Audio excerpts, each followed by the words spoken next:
أعوذ بالله من الشيطان الرجيم. بسم الله الرحمن الرحيم. الحمد لله رب العالمين وبه نستعين. اللهم صل على سيدنا محمد النبي الأمي وعلى آله وصحبه وسلم. رب اشرح لي صدري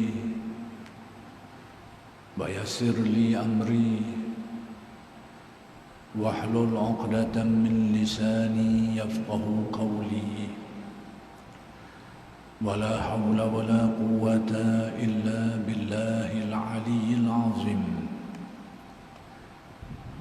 إلهي أنت مقصودي ورضاك مطلوبي. أعطني محبتك ومعرفتك.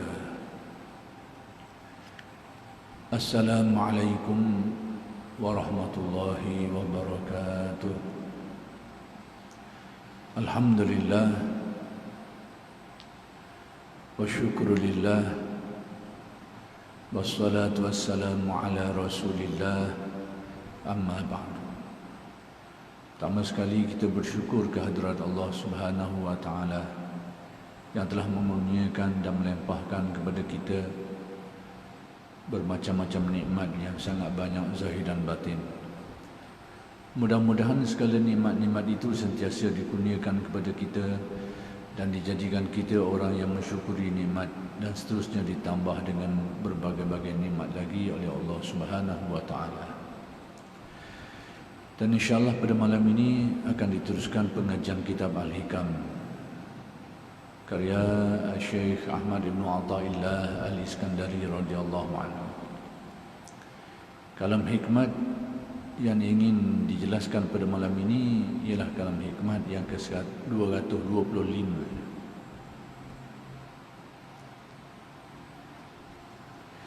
yaitu kata-kata Syekh Ibn Atha, wusuluka ila Allahi wusuluka ila al-ilmi bihi wa illa fajalla rabbuna an yattasila bi syai'in aw yattasila bihi bi syai'in.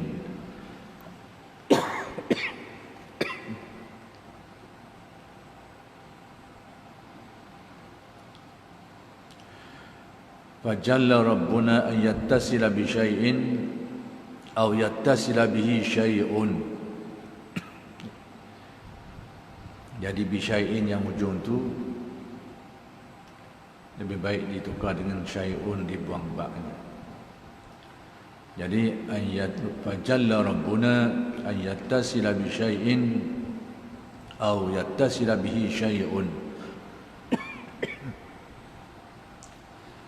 Baik, maksudnya sampaimu kepada Allah. Sampaimu kepada Allah itu ialah sampaimu kepada ilmu yakin atau ma'rifatmu yang sempurna terhadap Allah, sehingga bagaikan melihat ka'annaka tarahu, yakni seolah-olah engkau melihat kepada Allah. Kalau tidak demikian, maka Maha Suci, yakni Maha Agung Allah, untuk disambung oleh sesuatu atau bersambung dengan sesuatu.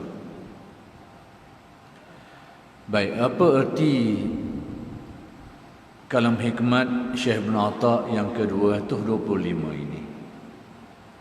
Perkara apa yang ingin disebut dan dijelaskan oleh Syekh Ibn Atha dalam kalam hikmat ini? Baik, isu atau perkara pokok, perkara asas yang ingin dijelaskan oleh Syekh Ibn Atha dalam kalam hikmat yang ke-225 ini ialah mengenai istilah sampai kepada Allah, atau dalam bahasa Arab disebut al-wusul. Bahasa kita maksudnya sampai. Jadi dalam tasawuf ini dia banyak istilah. Bukan saja dalam tasawuf, dalam ilmu-ilmu lain pun ada istilah. Istilah ini perkataan yang digunakan yang mana dia mengandungi makna yang tertentu. Dan ghalibnya orang yang bukan ahli dalam ilmu itu tidak dapat memahami istilah itu dengan baik. Penggunaan istilah itu tidak dapat dipahami dengan baik. Jadi bukan saja dalam ilmu tasawuf, tetapi juga dalam ilmu-ilmu Islam yang lain, seperti fiqh, usuluddin,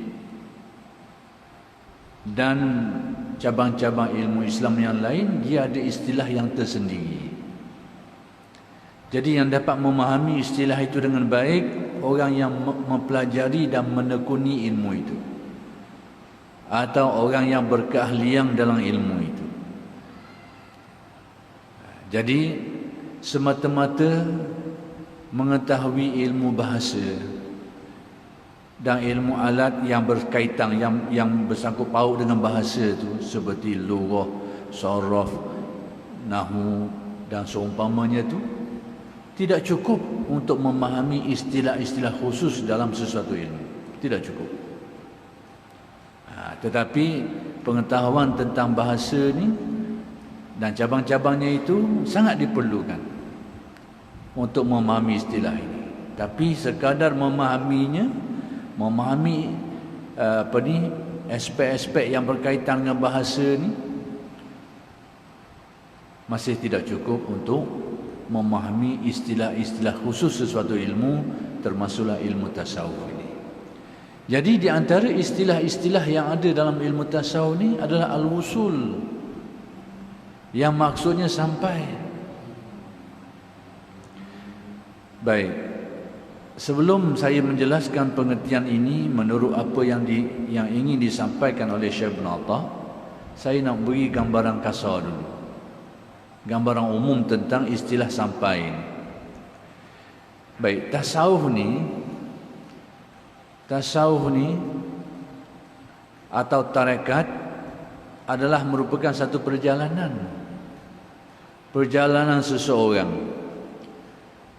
seseorang untuk ke mana dia nak tuju. Tasawuf itu ilmu yang luas, besar. Pelaksanaan yang khusus tasawuf ni, usaha untuk mencapai hakikat tasawuf ni, maka itu dinamakan tarekat. Perjalanan yang ditempuh, yang dilalui oleh seseorang dalam usaha untuk menghayati dan mencapai makna-makna tasawuf.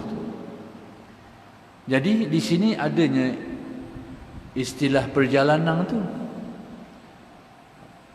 Perkataan perjalanan tu, berjalan. Jadi bila disebut perjalanan ni, kalau dalam bahasa Arab disebut tariqah ataupun suluk atau perkataan-perkataan lain yang mengandungi makna yang lebih kurang. Baik, bila sebut perjalanan ni, maka sudah tentu tergambar dalam fikiran kita ni ada permulaan dia, ada tempat yang dia nak tuju, ada jalan yang akan dia lalu, ada kenderaan yang akan dia guna, ada bekalan yang dia bawa. Itulah gambaran yang ada dalam fikiran kita bila kita dengar perkataan perjalanan, yakni perjalanan zahir. Baik, jadi antara perkara yang berkait dengan perjalanan ni, ada tempat yang dia nak tuju, destinasi dia. Itu disebut perjalanan tu, ada tempat yang nak tuju. Salah satu perkara yang ada dalam perjalanan adalah tempat yang dia nak pergi. Nak pergi mana? Dia nak tuju ke mana? Jadi bila dia sampai ke tempat yang dia nak tuju itu, artinya dia telah sampai perjalanan dia tu, destinasi dia tu. Jadi bila ada istilah sampai ini, sebelum itu ada perjalanan. Dan perjalanan itu menuju ke satu arah, satu tempat. Bila sampai tepat tu dikira sampailah. Jadi perkataan sampai ini, sebelum sampai itu ada perjalanan dia. Baik, kalau itu yang kita faham dalam perjalanan hidup kita hari ini. Maka dalam tasawuf pun ada makna-makna ini. Ada perjalanan dia, ada tempat yang dia nak capai. Bila tercapai sampai ke tempat tu dikira sampailah. Baik. Dalam tasawuf secara khusus, perjalanan yang dimaksudkan adalah perjalanan roh kita, jiwa kita. Baik, perjalanan ke mana dia nak tuju? Hala yang dia nak tuju adalah kepada Allah. Jadi bila sampai dia kepada Allah, maka dia dikatakan telah sampai kepada destinasinya tu. Sampai kepada Allah. Baik, jadi sekarang al-wusul di sini maknanya dia sampai kepada Allah. Yang perjalanan ditempuh sebelum itu untuk sampai kepada Allah. Bila sampai tempat, sampailah dia. Baik. Cuma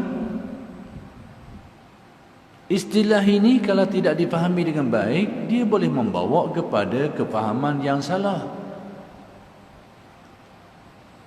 Aspek mana kemungkinan berlaku kefahaman yang salah tu? Inilah yang ingin dijelaskan oleh Syekh Ibn Atta'. Dari segi makna kasar tu kita nampaklah perjalanan jiwa kita nak tuju kepada Allah. Bila sampai, dikira sampailah kita kepada perjalanan, sampailah kita kepada destinasi perjalanan kita, iaitu ke mana? Kepada Allah. Baik. Masalah yang mungkin timbul, perkataan yang kita guna ni menuju dan sampai, menurut akal kita ni, kefahaman kita ni, dia melibatkan tempat. Bila sebut tuju ni, ada tempatlah yang nak tuju. Bila sampailah tempat tu. Jadi benda ni makna ni, bila kita kaitkan dengan perjalanan menuju kepada Allah, dia ada kemungkinan membawa makna yang salah. Makna yang bagaimana? Iaitu tanpa kita sedar, kalau kita tidak faham baik-baik istilah ini, dia membawa kepada suatu kefahaman Tuhan itu ada tempat. Sehingga kita nak pergi tuju ke dia, siapa tu dia sapalah. Jadi pengertian ini membawa makna ada kaitan dengan tempatnya. Maka inilah Syekh Ibn Atta' nak jelaskan kepada kita supaya tidak salah faham dalam perkara ini. Jadi sebelum saya jelaskan maksud apa yang nak disampaikan oleh Syekh Ibn Atta' ini, maka ada dua perkara yang ingin saya sebut. Pertama sekali, bahawa istilah perjalanan dan sampai itu adalah perkara yang maknawi. Perkara yang sifatnya kefahaman, bukan dalam bentuk fizik yang memerlukan tempat. Bukan. Dia hanyalah suatu kefahaman saja, yang disebut sebagai maknawi, makna saja. Dia bukan perjalanan yang melibatkan tempat. Yang bila sampai tempat tu, sampailah. Bukan makna itu. Tapi dia merupakan satu kefahaman, satu pengertian yang dipahami. Baik, satu. Yang kedua, kita belajar ilmu usuluddin, asas akidah kita. Tasawuf ini mesti berasaskan kepada akidah yang betul. Akidah Ahlus Sunnah wal Jamaah. Tidak akan terbina tasawuf di atas landasan yang salah, atas i'tikad yang salah, seperti i'tikad Jabariyah, i'tikad Qadariyah, i'tikad Mu'tazilah, i'tikad Wahabiyah, ataupun Jasimah, Musyabbihah dan cabang-cabang. Tidak akan terbina tasawuf sekiranya tidak dilandasi, tidak berasaskan kepada akidah yang hak, akidah Ahlus Sunnah wal Jamaah. Sebab itulah salah satu keistimewaan mazhab Ahlus Sunnah wal Jamaah ni, kerana adanya kelompok ahli tasawuf dalam kalangan mereka itu yang tak ada dalam kelompok-kelompok lain. Itulah yang disebut oleh penulis sejarah akidah ini, Al-Isfaraini, dalam At-Tabsir fi Din. Antara penulis-penulis sejarah berkait dengan akidah Islam ni, setiap ilmu ni dia ada ulama dia. Maka dalam bidang akidah, bidang tauhid, dia ada ulama-ulama dia. Maka di antara alim ulama yang menulis tentang perkembangan pemikiran atau perkembangan akidah Islam ni adalah kita yang tokoh yang saya sebut tadi itu, iaitu Al-Isfaraini. Dalam kitab dia namanya At-Tabsir fi Din. Dalam kitab tu dia kata antara ciri khas kepada Ahlus Sunnah wal Jamaah ni, adanya satu kelompok yang dinamakan ahli tasawuf, yang mana kelompok ni tak ada dalam aliran pemikiran lain. Sebab apa? Saya nak kabur tu sebab apa? Ini saya nak lekok jauh sikit. Sebelum pergi nak menjelaskan maksud dalam hikmah ni, kita lekok jauh dulu. Sebab tasawuf ini tidak akan terbina kecuali atas akidah yang hak. Akidah yang lain daripada Ahlus Sunnah wal Jamaah tak akan tumbuh tasawuf. Kalau tumbuh pun zuhud. Zuhud tu dalam agama bukan Islam pun ada. Kena molek, Tok Cha tu lebih zuhud lagi daripada kita. Pakai kain kuning je. Bawa makuk saya duduk belakang atau apa. Dia lebih zuhud lagi. Jadi zuhud itu dia bukan tasawuf, sekalipun dia satu komponen dari tasawuf. Jadi tidak akan ditemui di dalam kelompok-kelompok lain yang akidahnya itu bukan akidah Ahlus Sunnah wal Jamaah. Kelompok tasawuf tak akan jumpa dalam itu. Adapun zuhud mungkin ada. Banyak ibadah mungkin ada. Banyak ibadah ni tak semestinya dia tasawuf. Kadang-kadang ibadah yang diperbanyakkan itu kerana riak pun banyak. Di zaman Nabi, golongan munafikun beribadah di belakang Nabi. Jadi kita nak kata ibadah tu tasawuf, tasawuf ibadah tu silap. Sekalipun ibadah itu salah satu komponen dalam tasawuf. Jadi dalam kelompok lain zuhud mungkin ada, banyak ibadah mungkin ada, akhlak yang baik mungkin ada, tapi tasawuf tak ada. Sebab tasawuf dia ada makna tersendiri, yang mana benda ni hanya muncul dalam kelompok Ahlus Sunnah wal Jamaah. Kerana syarat utama dia mesti berpaksi pada akidah yang hak. Kalau yang batil tak akan tumbuh tasawuf. Ia mungkin tumbuh benda adilah, zuhud mungkin, ibadah mungkin, akhlak mungkin, tapi tidak semestinya bermakna tasawuf. Kena faham molek tu. Kalau kita nak ukur tasawuf ni mana akhlak, tadilah kena molek Tok Cha pun kadang-kadang lebih baik akhlak daripada kita. Setengah tu. Hak baiklah. Hak wasak lah, tapi hak baik tu. Dari segi akhlak, watak, sikap.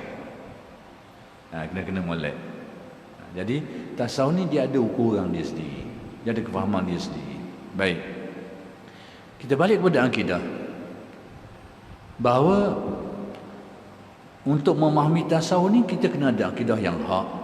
Maka di antara akidah yang hak itu, cabang akidah yang hak dalam ajaran Ahlus Sunnah wal Jamaah ni, Allah Ta'ala itu bersifat mukhalafah. Tidak sama dengan segala makhluknya. Dari semua aspek, dari semua segi. Maka antara sudut mukhalafahnya, Allah Ta'ala itu tidak ada rupanya, tidak ada tempatnya. Sebagaimana rupa dan tempat itu adalah ciri bagi makhluk ni. Maka Allah Ta'ala tidak seperti itu. Tak ada tempat bagi dia dan tidak ada rupa, gambaran rupa-rupa tertentu bagi Allah Ta'ala. Tak ada itu. Kerana sifat mukhalafahnya.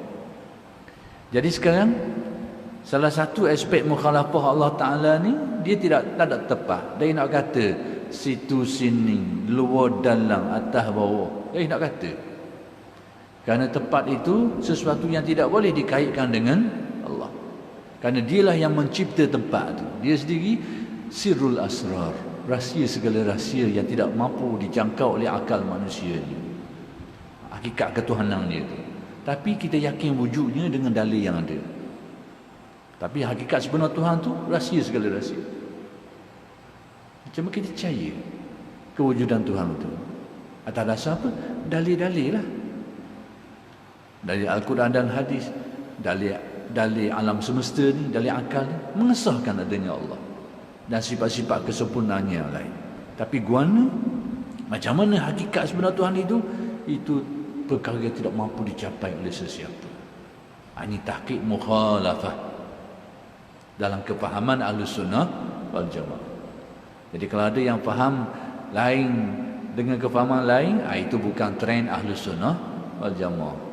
Taklah nama-nama dia pun. Tapi itu bukan lagi bentuk kefahaman Ahlus Sunnah wal Jamaah. Jadi sekarang Allah Ta'ala tidak bertempat. Berarti tidak boleh kita kata dia ni luar, dalam, atas, bawah, arah tu, arah ni. Tak boleh disifatkan bagi Allah.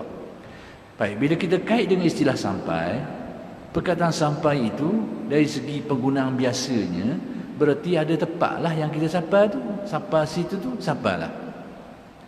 Jadi di sinilah kekeliruannya. Kalau kita ni tidak mempelajari dengan baik tasawuf, kita akan keliru dengan istilah ni. Sampai kepada Allah. Dah sampai mana? Bila sebut sampai ni, otak kita tetap menetapkan ada tempat destinasi yang kita pergi sampai situ. Dah sampai kepada Allah ni mana? Maka di sinilah Syekh Ibn Atta ingin menjelaskan kepada kita maksud sampai tu, supaya istilah sampai itu tidak disalahfahami oleh kita sehingga membawa kepada kefahaman Tuhan tu ada tempat sehingga kita pergi situ sampailah.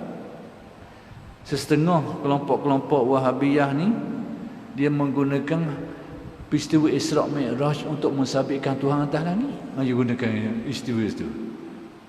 Nabi naik ke langit dia kata. Sebab apa? Sebab Tuhan ada di mana? Ada atas. Ini bukan kefahaman Ahlus Sunnah wal Jamaah. Nak faham gitulah lah.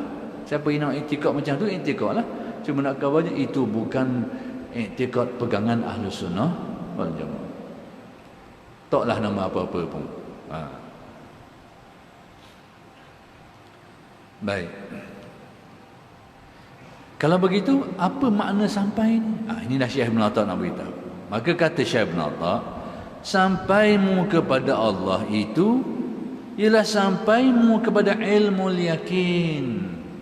Maksud sampai tak sampai tu, sampai kepada keyakinan terhadap Allah. Berarti tarekat ni, perjalanan tasawuf ni, perjalanan iaitu perjalanan menempuh tahap-tahap keyakinan dalam mengenal Allah. Bukan perjalanan yang merupakan tempat dan arah tertentu, tapi peningkatan keyakinan tu. Maka kita meningkat dalam keyakinan dan kefahaman kita itu dinamakan tarekat. Lalu bila sampai kepada hakikat keyakinan, itulah yang dikatakan sampai kepada Allah. Jadi istilah sampai ini adalah istilah sampai kepada hakikat keyakinan terhadap Allah. Maka sebab itu dalam tasawuf dipecahkan keyakinan itu kepada tiga secara umumnya. Ilmul yakin, ainul yakin dan hakul yakin. Semuanya tu yakin belaka, tak ragu. Tapi tahap keyakinan itu tidak sama taraf dia. Ilmu yakin ni keyakinan 100%, tak ragu sikit, tapi tarafnya ilmu. Kemudian keyakinan ni boleh meningkat kepada tahapan yang lebih baik, maka dinamakan ainul yakin. Kemudian boleh meningkat lagi kepada tahap yang lebih baik, dinamakan hakul yakin. Bila manusia sampai kepada hakikat keyakinan ini, itulah yang dikatakan sampai kepada Allah. Jadi bukan sampai situ sini. Ada orang kita nak cari Tuhan, pergi masuk dalam hutang. Dia ingat Tuhan duduk situ. Bukanlah masuk dia ingat Tuhan duduk situlah. Baik. Ada satu cerita yang menarik tentang tokoh Nusantara ni, iaitu Profesor Dr. Abu Bakar Aceh. Kalau tak silap saya lah, kalau tak silap ingatan saya tentang kisah dia ni, dia ni merupakan seorang pengasas kepada Muhammadiyah. Muhammadiyah di Indonesia ni dia kaum muda, yakni gaya berfikir dia tu cenderung kepada kaum muda, tapi bukanlah pekat ke arah Wahabi tu lain tak lah, tapi ke arah tu sikit. Ada ke arah tu sikit. Ni Muhammadiyah di Indonesia. Bukan di Singapura tu Muhammadiyah lain sikit. Muhammadiyah di Malaysia ni lain sikit. Muhammadiyah di Malaysia ni Arkom dulu. Ini Muhammadiyah di Indonesia. Kelompok yang mana gaya berfikirnya itu adalah gaya berfikir yang panggil kaum muda. Jadi salah seorang pengasasnya ni namanya Profesor Dr. Abu Bakar Aceh. Dia seangkatan dengan Profesor Hamka. Ni dua orang ni yang sezaman, yang merupakan pengasas kepada Muhammadiyah. Tapi sayangnya, bukan sayangnya, sejarah perkembangan hidup dia, dua-dua orang ni tembus lagi belaka lepas itu. Dia pengasas kepada gerakan itu, tapi dua-dua lagi tidak mengikuti lagi manhaj berfikir seperti itu. Dua-dua ni menghala ke tasawuf di penghujung hayat dia. Sekalipun di peringkat awalnya merupakan orang yang agak rasionalis lah, ataupun gaya berfikir muda, kaum muda. Tapi dua-dua ni mengakhiri hayatnya berpegang dengan faham tasawuf yang dipelajari. Waktu peringkat ujung. Baik, Abu Bakar Aceh ni ikut ceritanya dia kata, aku cari Tuhan dengan tergawa. Aku pergi sampai ke Mekah je, aku tak jumpa. Akhir sekali dia kata, aku jumpa kampung aku sendiri. Apa maksud kata-kata dia? Aku mencari keyakinan terhadap Allah, tapi aku tidak temui di sini. Akhir sekali Allah Ta'ala buka keyakinanku. Keyakinan tu ketika aku duduk di rumah aku je. Jadi itulah maksud, bahawa sampai kepada Allah ni bukan sampai situ sini, tapi sampai kepada hakikat keyakinan terhadap Allah. Dan selama ni tak yakin, bukan tak yakin, tapi keyakinan kita itu tidak mencapai tahap hakul yakin. Bukan ragu. Kalau ragu, akidah kita tak pakar, akidah kita rosak. Sekarang tidak ada sedikit pun keraguan, tidak ada syak, zon dan waham, tak ada. Yakin. Tapi tahap keyakinan itu dinamakan ilmul yakin. Keyakinan berasaskan dalil. Tapi keyakinan ini boleh meningkat lagi. Macam kita yakinlah kepada orang yang beritahu kepada kita tadi ada satu kebakaran. Sebab apa kita percaya? Sebab laporan itu dibawa oleh saluran yang kita percaya. Contohnya RTM lah, kalau kita percaya. Ada melaporkan ada kebakaran. Kita percayalah, sebab apa? Kerana berdasarkan laporan yang kita percaya tu, kita tak ragu. Tapi tidak sama keyakinan kita sekiranya kebakaran itu berlaku depan mata kita. Depan mata kita kebakaran tu berlaku. Beza kat mana? Salah satu bentuk perbezaannya, pertama sekali orang khabar tentang kebakaran gini-gini, kita tahu, kita yakin, kita percaya berlaku sungguh, tak ragu. Tapi bila kita suruh cerita, kita tak nak cerita molek sebab kita tak tengok, tapi kita percaya. Berbeza dengan orang tengok, dia tanya mana-mana, dia boleh cerita belaka, sini kayu, sini ni, sebab depan mata dia. Tu beza dia. Dua-dua ni yang percaya berlaku kebakaran. Jadi yang ini lebih detail. Yang ini saya tak khabar, dia tengok gambar je, gambar je, pendetailan ni tak ada. Yang kedua, tahap keyakinan lain. Orang khabar kebakaran ini menyebabkan kematian, kita berasa kat sekian-sekian. Tapi sekiranya kebakaran tu depan mata kita terbakar orang tu, mana perasaan Allah, takut kita. Lain perasaan. Itu beza. Ilmul yakin, ainul yakin, apatah lagi hakul yakin. Jadi sampai kepada Allah ini artinya sampai kepada hakul yakin, keyakinan yang maksimal dalam kehidupan hari ini. Sampai ke tahap itu. Jadi itulah yang dikatakan istilah sampai kepada Allah, bukan sampai ke situ ke sini.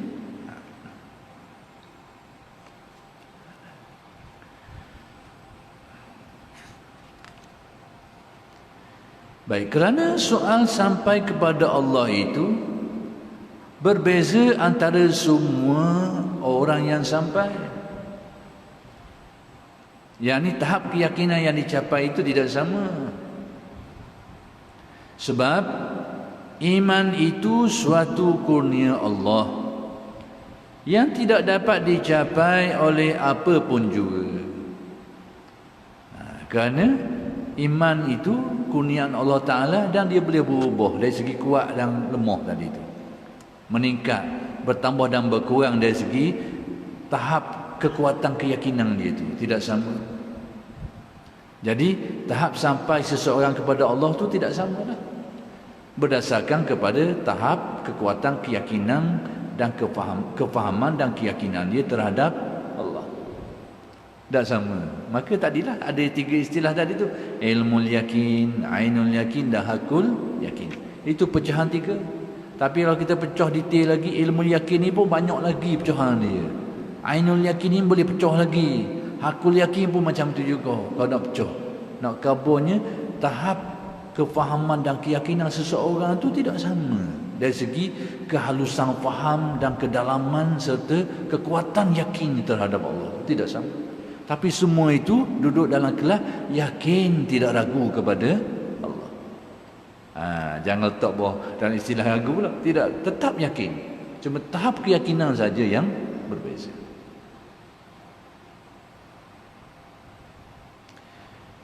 Dan itu pertama jalan untuk sampai kepada yakin yang bernama ilmul yakin. Jadi laluan pertama keyakinan ilmul yakin. Keyakinan yang berasaskan kepada ilmu yang diyakini. Ilmu dengan tidak dalil lah. Mana dalil kita kata adanya Allah Ta'ala? Pertama sekali disebut dalam Al-Quran. Paling tidak kita ingat ayat Al-Quran. Qul huwallahu ahad. Katakanlah Allah itu Maha Esa. Tuhan itu se. Bila se tu dia ada lah maksudnya. Dia Maha Esa berarti dia ada lah. Ada dalam Al-Quran. Kemudian akal pula menetapkan. Makhluk ini bila sebut makhluk, nama makhluk tu sendiri artinya diciptakan. Artinya asalnya tak ada. Kemudian baru ada. Secara umumnya. Secara umumnya makhluk itulah ciri dia. Diciptakan. Bila sebut diciptakan artinya berasal dengan tidak ada, kemudian diadakan. Itu secara umum. Secara detail kita boleh tengok seorang-seorang. Orang ni ada tarikh lahir dia. Orang ni ada tarikh lahir dia. Orang ni ada tarikh lahir dia. Berarti sebelum tu dia tak ada. Dia tak ada sebelum. Kita ada tarikh lahir kita. Sebelum tu kita tak ada. Tengok benda lain yang besar lagi. Bangunan ni, masjid ni. Kita sendiri tahu tahun berapa dia dibina. Sebelum tu dia tak ada. Demikianlah seluruhnya. Semuanya kita akan dapati ciri serupa. Bermula dengan tidak ada, lalu diadakan. Lalu akal kita menetapkan sesuatu itu akan ada kalau dia diadakan. Ada yang buat dia itu. Akal kita tak boleh nak terima tiba-tiba cokoh tubik sejik ni. Cokoh tubik. Tak ada. Tiba-tiba bau macam Aladin.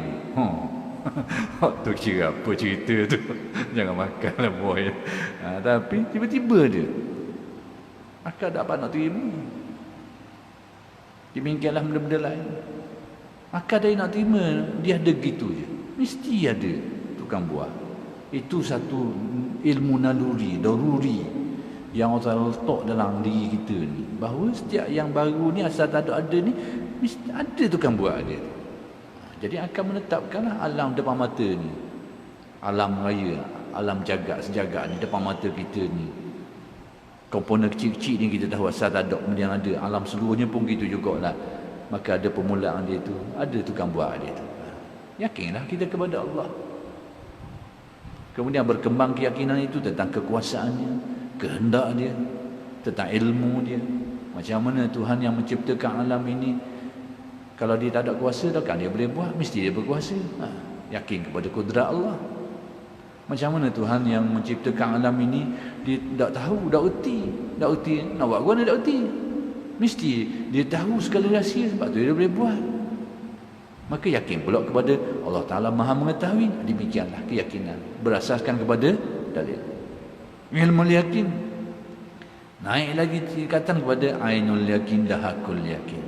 Jadi tasawuf ni meningkat sampai kepada hakul yakin, keyakinan yang maksimal yang dapat dicapai dalam kehidupan. Itulah yang dikatakan sampai kepada Allah. Ini kadang-kadang berlaku kekeliruan dalam setengah orang yang mempelajari ilmu tasawuf ni, sehingga cuba digambarkan sampai itu macam-macam. Sampai naik ke langit lah, nampak padang putih lah, macam-macam. Oh, masuk ke alam pelik gitu gini. Sebenarnya tu daripada dunia sampai ke dunia juga. Ada orang siapa pun ni, kita tanya, kita pernah cakap dengan seorang tu, kita pun dah tanya mana dia kata nak khabar kita. Oh, siapa ni pun masuk main angkasa raya gini, tak ruang kosong begitu gini. Saya kata tu siapa ke dunia juga. Dari dunia ke dunia juga. Padang luah dia apa, macam padang mahsyar, dunia juga benda tu. Bukan apa benda. Jadi semua-semua itu bukan maksud sampai dalam tasawuf. Sampai kepada Allah ini bila kefahaman dan keyakinan terhadap Allah itu bulat, dengan penuh keyakinan, dengan zauqnya, itu sampai kepada Allah. Bukan situ sini, masuk alam tu, masuk alam ni, masuk padang tu, tengok cahaya tu, itu dunia belaka. Sampai ke dunia belaka.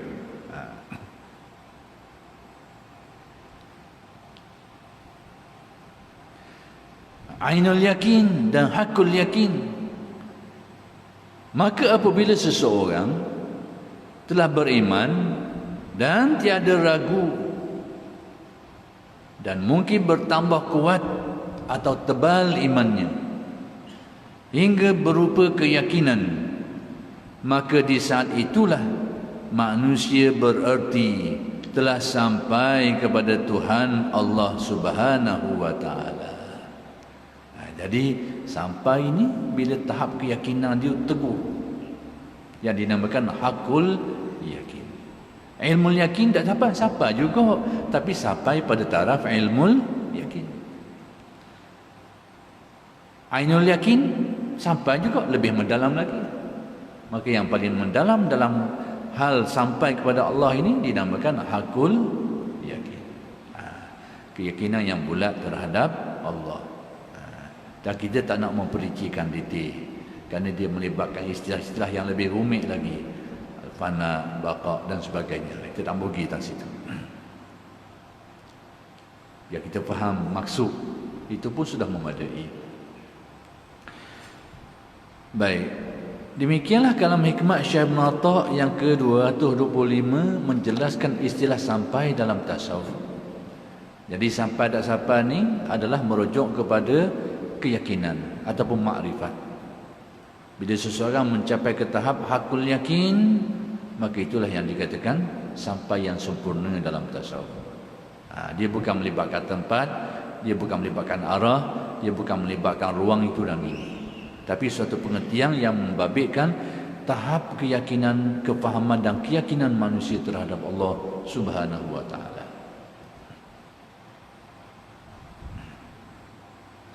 Baik, adapun kalam hikmat Syekh Ibn Atta yang ke-226, qurbuka minhu an takuna musyahidan liqurbihi minka wa illa famin aina anta wa wujudu qurbihi. Baik, dekatmu kepada Allah itu sekira kau selalu, yakni seolah-olah melihat dan memerhatikan dekatnya Allah kepadamu. Kalau tidak demikian, maka dari manakah engkau itu dengan dekatnya Allah? Begini Syekh. Jadi sedang molek. Kerana sudah masuk waktu isyak dan kita pun masuk kepada kalam hikmat yang baru, dan insya-Allah huraian kalam hikmat ini akan bersambung pada kuliah-kuliah yang akan datang. Aqulu qawli hadza wa astaghfirullahal azim li wa lakum. Assalamualaikum warahmatullahi wabarakatuh.